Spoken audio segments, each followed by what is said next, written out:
જિંકલ, આજે રસોઈમાં શું બનાવવાનું છે? જિંકલ, આ તું શું બનાવે છે? પિઝા પરાઠા. પિઝા પરાઠા? તું કઈક નવું લાવી. તો આ બધું તો શું આમાં નાખશો? આ બધું સ્ટફિંગ છે. સ્ટફિંગમાં શું શું છે? એમાં છે કેપ્સિકમ છે, કોર્ન છે, પનીર છે, પછી છે ટોમેટોઝ, ઓનિયન, ચીઝ.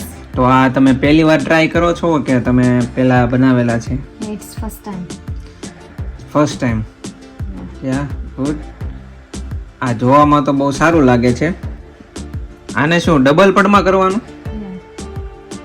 ઓકે. તો ઓલા પિઝાની ઘોડાને બહાર નો રાખવાનો એમ ને? ઓકે. પરાઠા પિઝા અલગ છે ભાઈ. Pizza paratha. Pizza paratha. Paratha pizza. Paratha pizza. Pizza paratha. Pizza paratha. Okay. આપણને રસોઈ આવડે નહીં એટલે આપણને જે કે આપણે સાંભળી લઈએ. પણ તમે જુઓ એનો આકાર કેવો મસ્ત ગોળ. હવે આને શું કરવાનું? એમને મૂકી દેવાનું ગેસ પર કે ભાઈ બટરમાં શેકવાનું છે? પણ એમની આ જે છે તો એને કઈ રીતે કરવાનું? નીચે બેહાડવાનું કે એમ જ એમ જ રહેવા દેવાનું? તમે કઈક નવી રેસીપી લાવ્યા છો જિંકલ બેન. આ બાજુ બધે કાંટા મારી દેવાના, કાંટાવાળી ચમચીથી. ખુલે નહીં ને? ઓકે. તમારો ગુડ આઈડિયા છે પણ આ ખુલે નહીં એ માટે તમે આવું બી કરો છો એમ ને? ઓકે. અને જિંકલ, બીજું શું બટરમાં બનાવવાનું છે? બટર, ચીઝ ને બધું છે? ઓકે. તો જિંકલના પિઝા પરાઠા બની ગયા છે.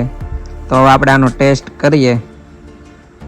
ચાલો મિત્રો, આવી જાઓ બધા ટેસ્ટ કરવા.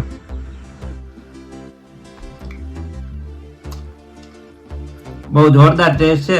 તો એવું લાગે તો તમે એકવાર ઘરે બનાવજો. આ ટેસ્ટ આપણને બહુ ગમ્યો છે. જોરદાર બન્યા છે. તો મળીએ હવે નેક્સ્ટ વિડીયોમાં. અને ચાલો બધા જમવા. બહુ જોરદાર વસ્તુ બની છે. એકવાર તમારા ઘરે પણ આ ટ્રાય કરજો.